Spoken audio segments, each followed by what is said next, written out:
right, welcome back to another episode of the Buffalo Happy Hour. What's up, Mike? Same old Derek, we're here. We are here. We're here with some awesome guests. We're here right now at the Buffalo Distilling Company. We're joined by 4 guests. Do you guys want to introduce yourselves? Timothy Smith, our operations manager. I'm Kevin Ford, head distilling. And Frank Weber, co-founder. I'm Craig Lucas. I was an intern here at Buffalo Distilling, Trocare graduate of the Brewing Distillation Fermentation Sciences course. I'm now the assistant brewer at Pearl Street Riverworks and head distiller at the Lafayette Distilling, and that is our first announcement of that. Well, congrats. Cool. Awesome. That's awesome. Yeah. Congratulations. And thanks to these guys for that. Yeah, for sure. Yeah. We are going to release this episode, brother. so everyone knows we're going to do it this coming Sunday. That way we can make sure that we get the word out for all of this products that's going to be releasing soon, which we'll touch on in a little bit. But just starting from the ground up here, we just did a tour with the team here, and do you just want to give a brief promotion of what you guys are doing, what products you guys have? Yeah, we are making, the big thing we do here is that we're a grain-to-glass farm distillery, which means that all the spirits that we make, the ingredients, the raw materials, 100% of those raw materials are coming from Western New York. So right now we make a variety of whiskey products. The most popular on the shelf is a bourbon whiskey, but they're all small batches, and we have a lot in barrels right now that are going to be announced soon. We also make a Krupnik, one of our most popular products, a spiced honey liqueur. We sell a barrel-aged version of that around Dingus Day and Christmas. We also make an apple brandy. That was our first product that we ever made when we were still in a barn out in Alden. We also make a craft vodka from scratch, start to finish, which is almost unheard of. Working on a gin right now. We make a peppermint vodka, a flavored vodka. We also make a rye-based white moonshine, kind of white whiskey unaged product, as well as an apple-spiced version of that. All the ingredients are coming from Western New York, Erie, Wyoming County, from small farms, small producers. That's awesome. So really quick, you just said that you started the bar before here in Alden. You wanted to speak on that, or where you started and where you're at now? Yeah. Yeah. So we started like hillbilly moonshine.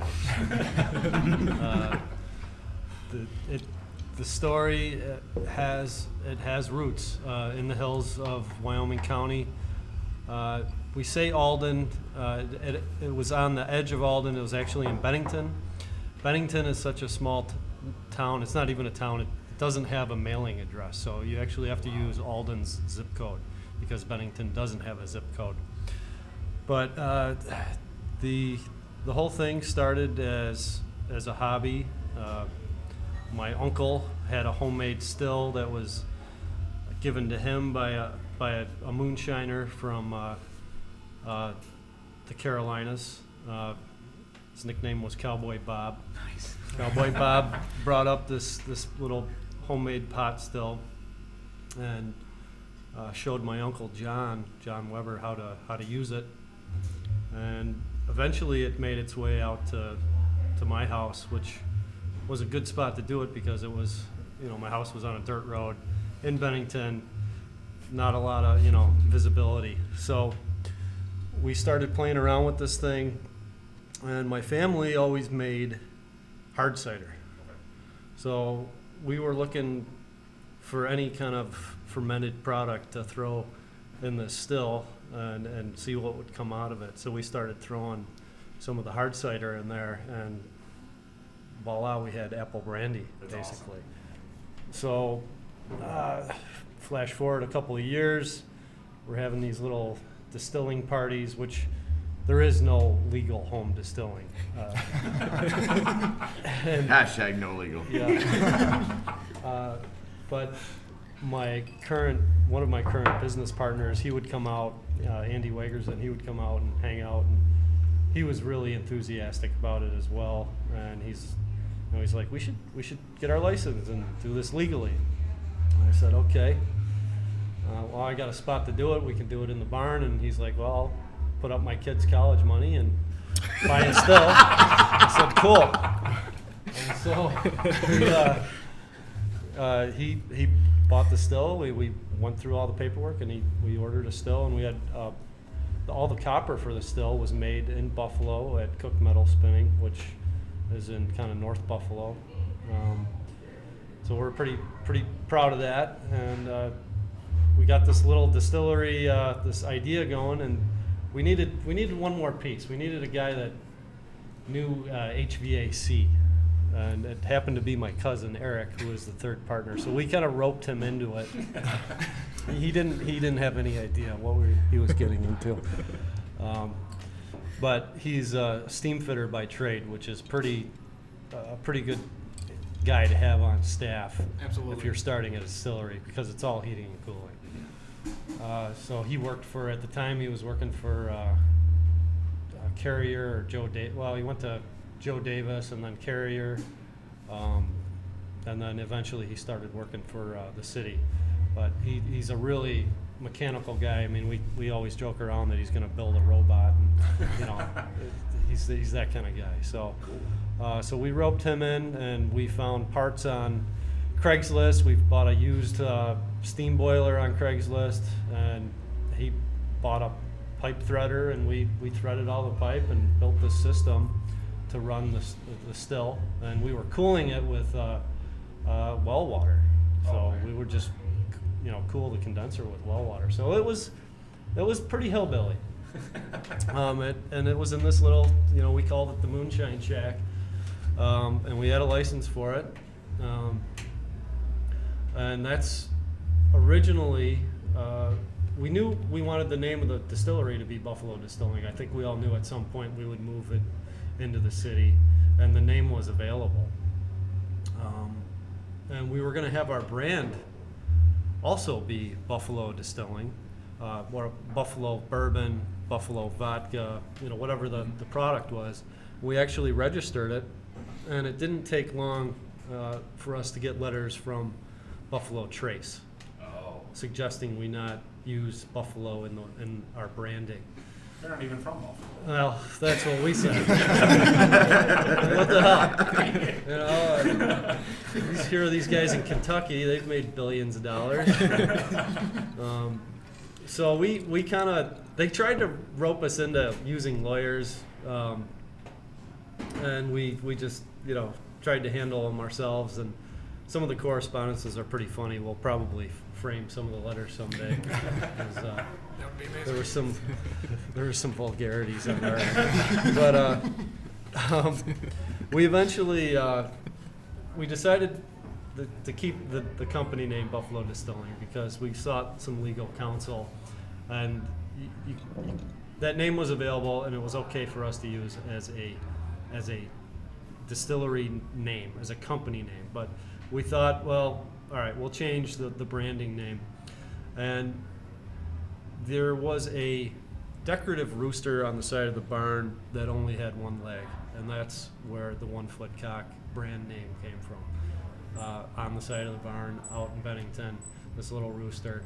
And it kind of made sense that, when you're distilling, when a lot of these distilleries, they're out in a farm setting, there's roosters running around, and that's where our roots were, out there. So it fit, and it's also a brand that sticks out pretty good too. So It's awesome. A little bit. yeah, about 1 foot. But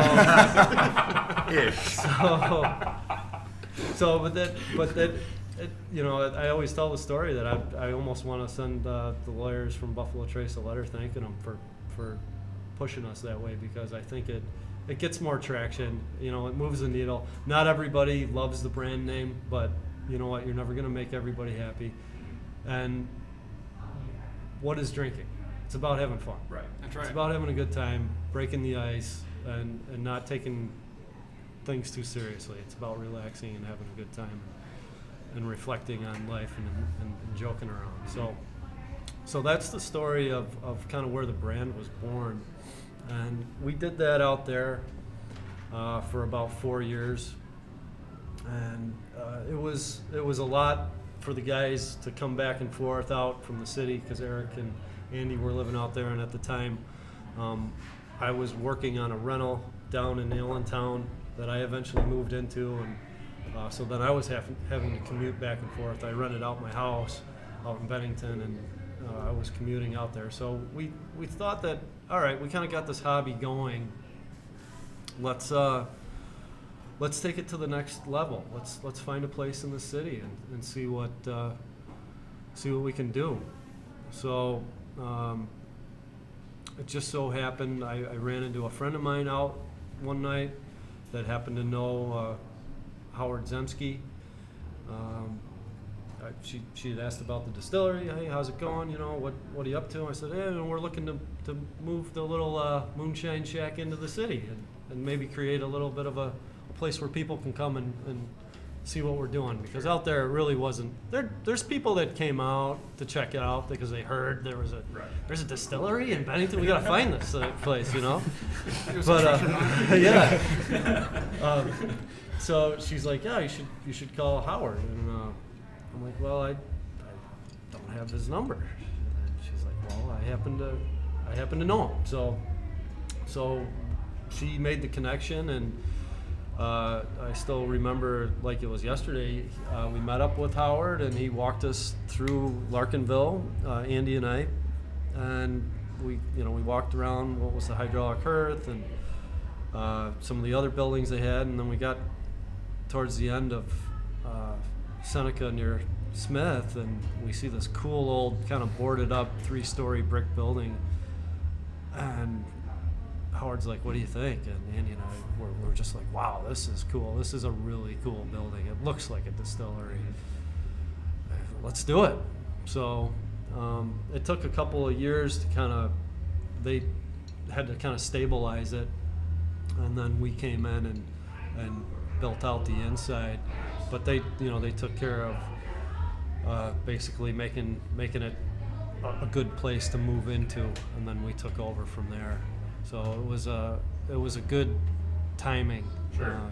And they were looking to have kind of a cool bookend for their projects that were happening in Larkinville at the time. So now here we are, almost 3.5, 4 years later. And this is the bookend. I mean, we're right by Smith right now. Yeah. So that's awesome. Cool. Yeah, we touched about it in the first episode. We were basically trying to figure out how to use a microphone, and we had a product in front of us that had a great story, a great taste, and then we were figuring out our super scientific rating scheme, and then we ended up figuring out that there's a point that we need to actually take this legitimately seriously, because there's so much to the brands that we're representing that are all from Buffalo, and like your story, it's so rooted into Buffalo that we basically said we have to go back. We have to retouch on it, because there's so much, like you said, they stabilized the building so you can move in, but then you moved in with more local Buffalo stuff. Like the wall behind you is from wood that's from Elmwood, if I remember that correctly, right? Like you brought in materials that are from other projects that are in Buffalo and Correct. then used it? Okay. Yep. So the bar, the stone on the bar it's cobblestone, and my father's neighbor is a mason. He worked for a masonry company, and he was doing a project in the Fruit Belt, and I think they were replacing a sewer line or something. They were doing utility work where they had to dig up the road, and they dug out all this cobblestone, and the guy's name's Bob Schmidt. He walked over to the guys and said, hey, what are you guys doing with that stuff? And I think they were just getting rid of it. So he brought home loads of this cobblestone every day out to Bennington. So my dad's from Bennington. Yeah. This was sitting in his front yard. So when we were building the bar, I said, hey, Bob, it'd be a cool idea to have, I'd love to have a stone bar.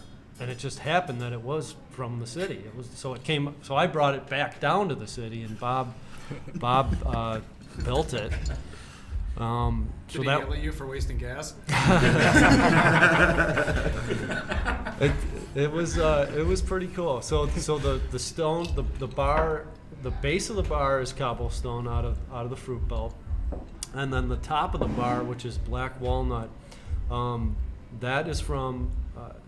I have a commercial space on Elmwood, right next to the town restaurant, And it used to be owned by a woman, her name was Margaret Martin, and she was a pretty renowned watercolor artist. And this building was her art studio. And so I had bought it in 2016, 2015, and there was a black walnut tree in the back that needed to get cut down. So I had Draves Tree Service come and cut it down, and finally I'm giving Tom Draves a shout out, because the last time I talked about this, he heard of the story. He's like, hey, you didn't mention my name. So Draves came out, he cut it, and he was going to chip it, and I told him that no, bring the wood, cut it into 10-foot sections, and bring it out to my dad's house, because Draves is out there from Darien. So he cut the tree down and he brought it out there, but he's like, you know, nobody's going to cut it up. It's a city tree, which he's right. I mean, most of the time city trees have metal in them, and that's why they don't want to be cut up. But so I had my dad's neighbor who had a wood miser, another guy out there. I didn't tell him it was a city tree, but he cut it into slabs, and then I took the slabs, had them dried in a kiln for a little bit, and then took those down to Braun Millwork and Arcade, and they glued them together and sanded them down, and basically built the bar rail, built the bar, and mitered it. Bar. But that was a tree near the corner of Allen and Elmwood, kind of near the town. So that was a piece of it as well. That glass has a story. I mean, I don't know how far you guys want me to go. We have whatever amount of time that you want. If you want to tell the story, we would love it. The glass has a cool story too. So there's a glass. We had to build a wall in between the bar and the what we call the harvest room, which is where all of our barrels are. Where we are right now. Where we are right now. You had to have the bonded area separate from the bar area. So we built this wall, and I had these pieces of glass that I got from a company my brother works for. At the time, the company was called CBO. CBO was the company that got the contract to supply all the glass for the federal courthouse when they built it downtown. So that glass was leftovers that they were throwing out when the job was done. So that glass was heading for the dumpster, and my brother called me and said, hey, you gotta, they're throwing out this glass. You could probably still grab a couple pieces. So I grabbed them, but it's blast-proof glass. Wow. Because when you look at the front, if you go downtown and look at the new court building that's kind of round, it's curtained with this glass. And it's, any kind of federal building is going to need to have that. Well, it's good because you got a music venue right on the other side of it. Right? So do you want to touch on the kind of the space that you have outside there? I mean, you have the music venue. Do you have a lot of bands coming in too? We do. Yeah, so I mean, through the summer months, we're open Tuesday through Saturday, live music every evening, 7 to 10. Saturdays, we have a little matinee show per se, try to showcase a lot of the local talent. We've got some pretty set systems right now. Chetty's Pleasures that are playing this evening. They bring in a good crowd. We've kind of figured out who's what, but we want to continue to kind of bring those new up-and-comers from Buffalo, get it moving as we continue the development of the building that we haven't quite touched on yet. There's going to be some opportunities for us to put on some really nice size shows, and Buffalo's got a lot of history in the music scene. We really want to support everybody around us and keep that entertainment going. I mean, music and drink and dance and fun, it all goes together. So we really want to see how that works. But yeah, I mean, the tasting room, we're really kind of just getting to where we're comfortable to push out because we have a little bit more space to bring in public events, private events.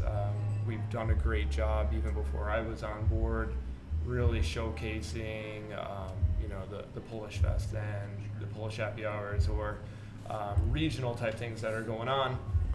But we want to be that spot as Larkinville continues to develop, that we're comfortable, we're cozy, you're always going to get greeted with a smile. The great thing that New York State gave us is, yes, we can distill our own product and have a bar, more than just a tasting room. I mean, a lot of, when I was in California, a lot of places there, they don't have that same option. So you literally you have to make every single thing you sell. With the New York State farm license, being able to have spirits that we may not currently make are made from our brethren down the road, to have under our portfolio, that really gives an opportunity to be a full service bar, be a full service venue, give everything that you would need to have, but we showcase 100% New York State. So yeah, I mean, we call it a tasting room, but it's a bar. We're a venue. Yeah, we're it's a bar. venue. We're a bar. It's a bar venue, and I mean it's surreal too. I think I was talking to you guys a little bit when I was showing you the warehouse. We set out to all of a sudden. We set out to be distillers, and then all of a sudden we're bar owners too now. And there's times where the place is just rocking, and the three of us will look at each other and, when did we become bar owners? But we have a great staff. Tim, Roy Bacchus, Tim Smith, Shelly Kempesty, Amanda. Just people that care and breathe hospitality. They genuinely, when they ask you how you're doing, they're not asking you just to ask you. They're asking you because they want to know. Sure. And the hospitality side of it is paramount for us. So when you come in, we're going to do the best to give everybody the same experience. We want to, if we can take the time with everybody, come in, see Tim or see one of the bartenders, get a drink. We're going to give you a tour. If Kevin's here, he's gonna nerd out with you as long as you want to nerd out on the dynamics of making whiskey or alcohol. We want you to hang out and feel comfortable and feel like everybody's getting treated equally. Sure. That's awesome. So, to nerd out, what do you do differently for the brand? Because obviously you're super passionate about the product, but what do you do specifically that's a little different that you're proud of and that you can talk about legally? Well, I've been interested in making alcohol for a majority of my life. So I've, outside of just making stuff that will do the job, the first stuff that I think anybody makes when they start making alcohol, whether it's beer, wine, cider, or whatever, the first stuff is, well, it does the job.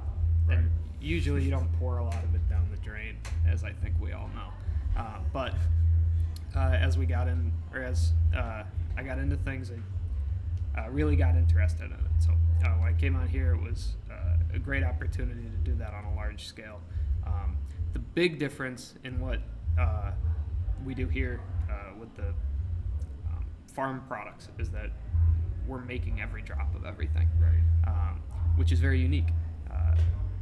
There's a lot of different ways to do what we do.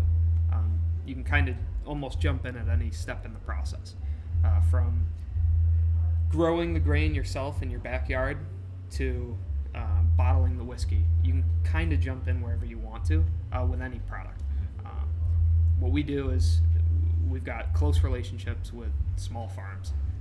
They grow the grain, and we jump in at the next step. So we receive that grain a couple times a week, and we make all these products with that. Outside of that, there's also Smith Orchards. Brendan Smith over there growing apples.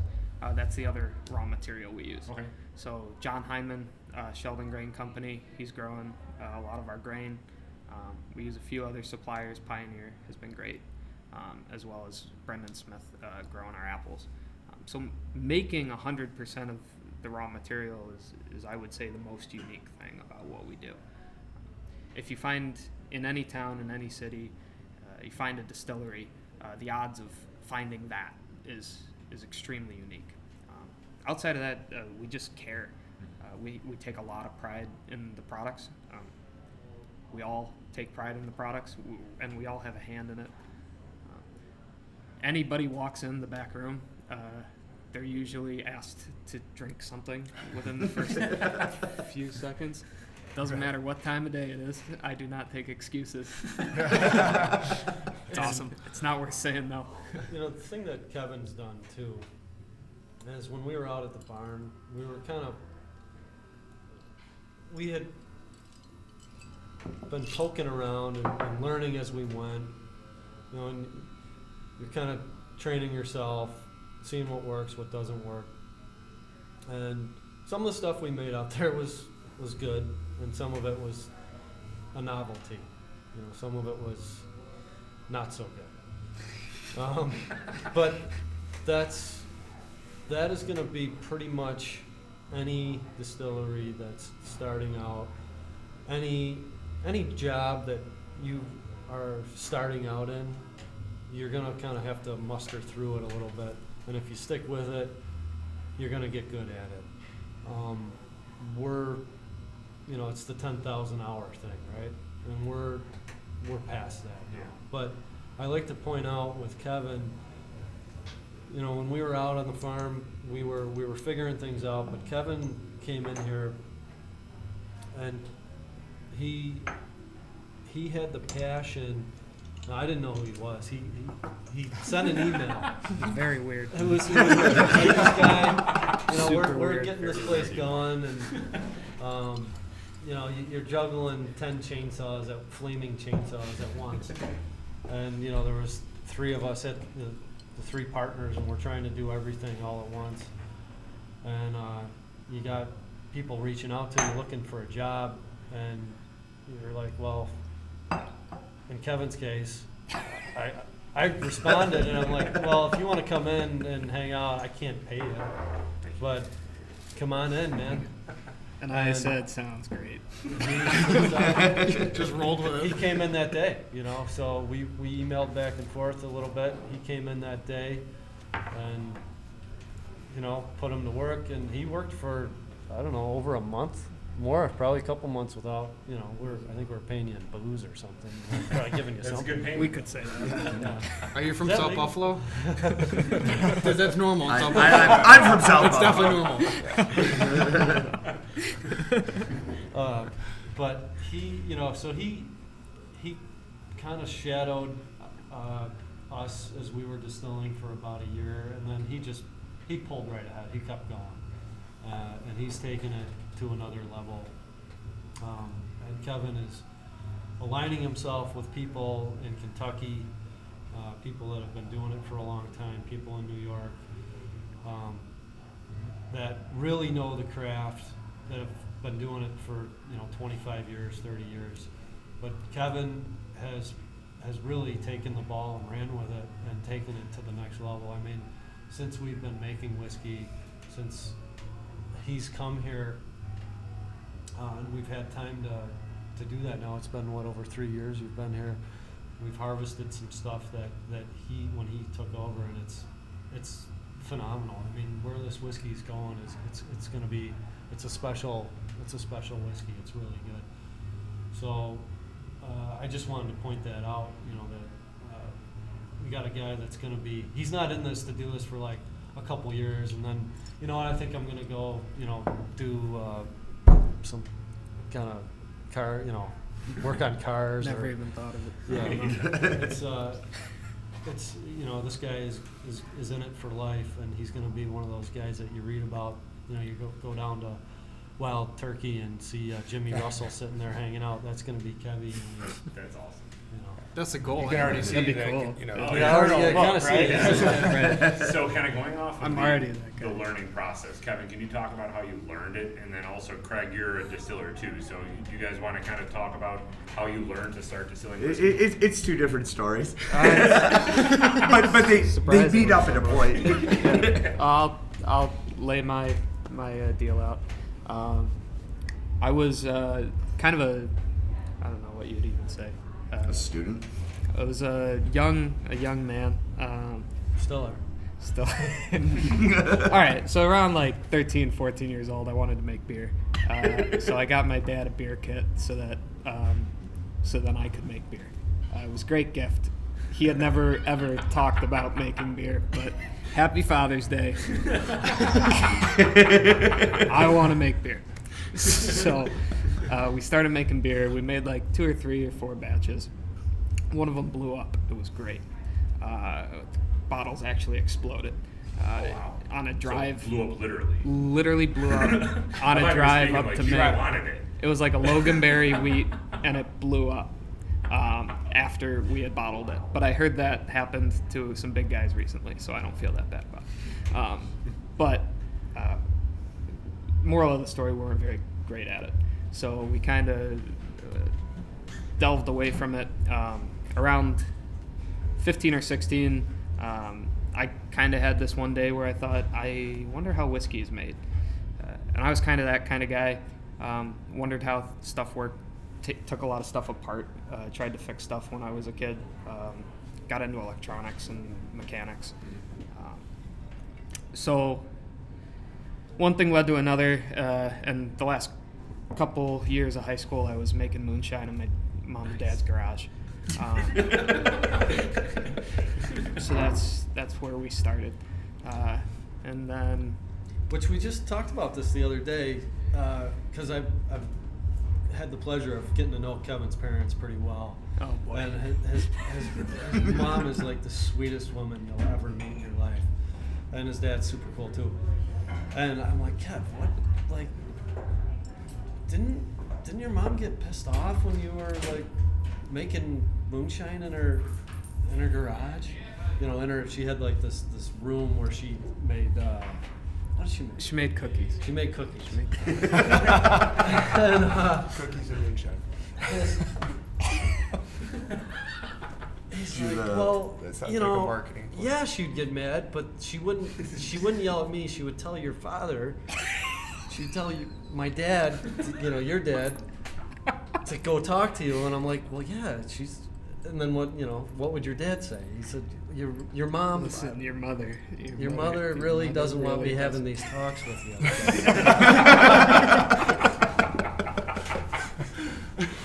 Awesome. That sounds like upstate New York life to me. That's Absolutely. So that's. I was kind of making some moonshine. Really liked it. Was spending more time doing that than the things I should have been doing. It's okay. Look where you are now. Well, It was a trade school in a garage, right? right. Yeah. That's not necessarily how the fam looked at it in my younger years. So it was a point of contempt. Ended up going to college, working in radio for a little while. Wasn't super happy. We got to this end of the story over here. Was applying for bartending jobs, waiting for somebody to pour beer for me. Was actually waiting outside of a bar that I won't even bring up, but the guy didn't show up for the interviews. There were a couple other people there just waiting to be interviewed, never showed up. Frank calls me. I drove right over, and there we go. Left the garage, never made another batch of moonshine, Yeah. allegedly. and now he's got a giant Allegedly. laboratory. Yeah, really. It's A a laboratory. And we are excited about. So we've just taken over some more space here at the distillery, and we're very excited about building Kevin a lab Yeah. to see what Which he we can definitely come want up to talk with. about. Oh yeah. Well, before we get into Craig's story, you want to talk about what you just poured us right now? Okay, so Just so we're not you just all mentioned staring at that it. you mentioned that this is going to be airing on the 17th, so I thought I'd put a little throwdown out Absolutely. there. This is our bourbon barrel aged Krupnik. So Kevin, go into the science behind it if you'd like, real quick. Cheers. But this is our platinum award winning Krupnik, aged in our bourbon barrels. And This is The great. high end of the microphone's gonna love that. So, yeah, exactly, Watch your right? clips. So the 23rd, which is a week from Saturday, we're having our release party, polka music from 2 to 5. Andy, one of the partners that was mentioned earlier, will be back here shoveling off all the bottles that were pre-ordered, and we're gonna have like Polish platters and all sorts of fun stuff going. And that evening, we're actually doing an event as well with 716 Music for the cause, which benefits the Holocaust Museum. Oh, cool. So it's going to be quite the day Yeah. around here at the distillery. But Oh, yeah. this stuff is fantastic. You get all the nice full flavor of the Krupnik, and then it just pulls in. And it's funny because if you let the bottle sit a while, and all the pectin from all the the farm raised honey, you can kind of see that smokiness Oh, to yeah. it. That'll settle down, and it brings the char right from the barrel out, and it's just nice. It's very good. Sipping or shooting Yeah. or however you like to celebrate. Way to go. That's really good. So for post-release, where can people get it? Here, we're at. The barrel aged. The barrel aged is just available here. Yeah. The regular Krupnik is available. You'd have to go to our website, but most of the major liquor stores carry it. So, but Yeah, I've definitely seen it around. May or may not have purchased a few bottles. yeah. Yeah. Right Thank on. you for that. Appreciate that. Yeah, that's definitely. really good. Appreciate. I just want to do a time check too. What time is the band going on? Because we're gonna get blown out here soon, right? It's Or is this pretty good? blown out because Okay. of that federally insulated Nice. glass. So let's just bring the microphones Explosion. close so I can bring the volume down Yeah. a little bit to try to get some of the background noise. No, for sure. And while we're taking that little time check, Frank, do you want to share that freshy bottle? Oh, you guys want? Should we be drinking some bourbon? Let's do I it. mean, we should probably drink some Whatever you bourbon, want. right? Yeah. Let's have some bourbon. That's what I brought. All right. There should be some freshies glasses too if you want. We're not that prissy. All right. We're good. All right. I want to create How more did- dishes. Thank you guys so much. That for works all for this. us. This Yeah, is you guys are awesome. No, this is fun. So who's the dog? Thank you. That's Julep. That's Julep. Julep is the the head. She's basically the CFO. She's my service dog. yeah. I'm all about it. I don't know if you guys know this, but I'm a huge dog nut. I'm obsessed with dogs. So I'm all about it. Julep, I'm right there with you, brother. Julep is she's my obsession as well. That dog is she's here hanging out. She's obviously named after a whiskey drink. There you go. Mint julep. Yep. She's just a cool, chill dog. She's Jack Russell Chihuahua. She was a rescue. I got her when she was 3 months old from Flying Bison was doing a rescue event with Pixie Mamas, which is a rescue place, and they go to states that have kill shelters. And I went over there. I'm like with the thought I'm not gonna get a dog, and then I met How it you. always starts. Yeah. I'm not gonna get one. Not gonna get one. All right, I'll take one. Right. Yeah, life changer, man. Yeah. So she's always around, just hanging out. Frank has not had a long-term serious relationship since because he prefers his relationship with his dog and his work. Wow! That is not 100% true. I've only known Frank She for likes about 2 long months. walks So to I the don't. fire station every once in a while. So what are we drinking here? This is our 80 proof bourbon, about 2 years old, aged in Adirondack barrels, Adirondack cooperage barrels, and just smooth and beautiful. Is that what's behind us here too, or is it something else? Yeah, we gotta talk about what's in the barrels. So Yeah. most of the stuff in here is bourbon. We do have we put up a pretty good slug of rye. Okay. So that's something that you guys we could have a whole another session on We would love to. when it's time. So Empire Rye, I don't know if you know much about it. It's its own designation. They just made this designation over the last couple years, I believe. He's just waiting for the rest of the Senate or the TTB to finalize it. Well, it's as far as New York State, I think. New York State, it's 100%. Yeah. So what Empire Rye is, you have to use rye grown in New York.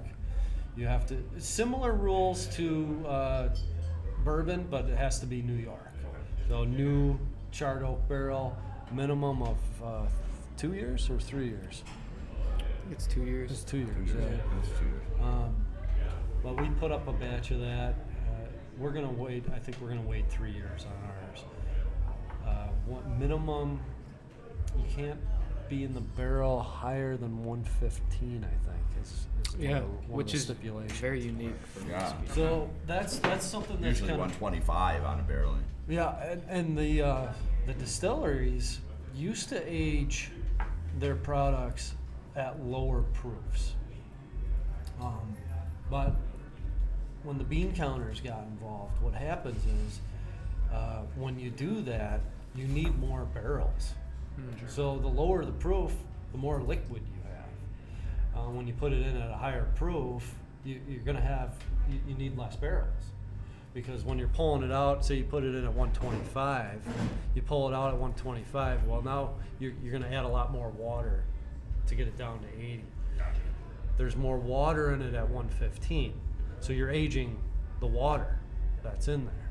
Gotcha. So it's probably some accountant somewhere said, hey, geez, if you lowered it, if you raised the proof up to a minimum of 125, which is the bourbon standard, you'd save a hell of a lot of money in barrels. That's kind of an assumption that I've made, but it makes sense. So we're actually aging a lot of our whiskey now, and our rye and our brandy at 115. And there's some other guys doing that downstate as well. I think Copper C's doing that. Just about everything now is going in a barrel at 115 or lower. Yeah. Yeah, we were aging at Steelbound at 115. You guys were doing 115 Yeah. too? Yeah, So, yeah, 125 was a heavy tannin, but Yeah. it was Hence also the signature Golden Grain whiskey, which is also limited release November 30th. Oh, nice. So Plug. The Golden Grain whiskey it's also a throwback to the original Buffalo Distilling. Okay. There was a Buffalo Distilling around, like I said, from 1883 to 1914. And one of their brands, one of their products, was called Golden Grain whiskey. So we took a illustration that they had and re-illustrated it. Casey Kelly did it. She re-illustrated this poster and turned it into a label for us and made the Golden Grain brand. So it's kind of a throwback to the original Buffalo Distilling. Before you guys go, we actually have an original bottle from the original Buffalo Distilling. It was made between 1883 and 1914. That's awesome. So Wow. That is so cool. and it's still full. Really? It's still Never full. been corked. Never been uncorked. Wow. We think it's the only one in existence. A guy reached out to us. This guy cleaned out people's basements Sure. for a living. Yep. And he said it was down in Jamestown. He got a call from this woman, widowed. She had a basement full of booze. Wow. She didn't drink. Her husband apparently was A hoarder. A hoarder of booze. I'm going, can you imagine coming across this stuff? Seriously. love to see that So- intervention episode. Oh my God. So he reached out to us and he said, hey, he had the wood crate that it came in. He had the sleeve, so they had like these paper kind of pre-cardboard kind of paper sleeves that it goes in, and then he had the actual bottle with the liquid in it. Now when he reached out, I didn't think it was going to have the liquid in it, so I was Right. like shocked, and I probably would have paid a lot more for it than I did. But So, question: when will you ever open it, if ever? 50-year anniversary. Probably maybe someday. Yeah. I've talked to some guys that you can pierce it and extract some without letting in air. They have that for Like the wine. Corvana system. Yeah. So I think maybe someday we'll do like some kind of a promotion or something where you can win a taste of Right. with this stuff, which That'd be awesome. it would be pretty I'm cool. really curious because I've been in the bar/booze business for a long time now. So I've tasted a lot of wine, beer, spirits from all over the world. I've never heard of a whiskey that's over 100 years old. Yeah. And what that would taste like after being just like barrel rested or like bottle rested in a basement. So without letting air in, it doesn't decompose or. It's definitely Disintegrate at all. You don't There's want. no alcohol evaporation that happens when it's sealed. Yeah, I So mean, the alcohol proof should be. When you see the close. bottle, UV it is is a not little good. lower, so there's got to be some form of evaporation in there. However, the potency and the caramelization of that color. I mean, it looks so pretty. Yeah. It looks like So- aviator red, like ale. Before you guys leave, we built a little like shrine for it behind glass That's such a good idea. to display it. And we have some other stuff. We have Do some you old. use any bulletproof glass on that? We probably should. Yeah. After yes, this it interview, is. we will need It to. is called, yes. It's all bulletproof. Yes. Federally bonded, That's not secured, public. It's all- alarmed. Yep. But we have some old letterheads. We have the Buffalo Distill, the original. So Gustav Fleischmann. The guy had a sense of humor. He's probably pretty. He probably is giggling a little in his grave about the 1 foot cock. Some of his handouts are very provocative. They're pretty funny. So we're going through a bit of an expansion right now. Once we have more room and places to put this stuff, we're going to make more displays to showcase some of these artifacts because they're really cool.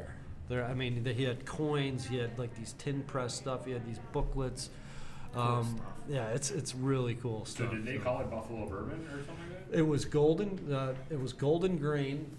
That's what you got to email back to Buffalo Trace. Be like, listen, man, we've been here since 1860. Well, Kevin's shaking. Yes. yeah. their brand was golden grain, and then they had another one called 4C. Is that gonna kill us? Probably. Yeah. We'll turn it down just a little bit. If we can just get closer to the mic, hopefully we can stop. We could always move over into the warehouse too if you wanted to.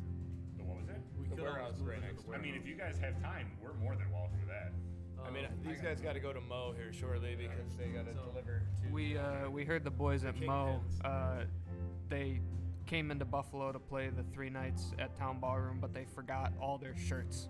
Oh, good. So we have to bring them new shirts. Perfect. Well, Andy used Some, to. and maybe some. Yeah. Andy used to play with those guys. He's friends with those guys. Gotcha. Yeah, I mean, if we wanted to end it right now, we can always come back at a different time and continue the discussion or talk about what else you guys have coming up. Well, we would Yeah. love to talk more with you guys. I think we should probably do it at a time where we could really get into the whiskey. Yeah.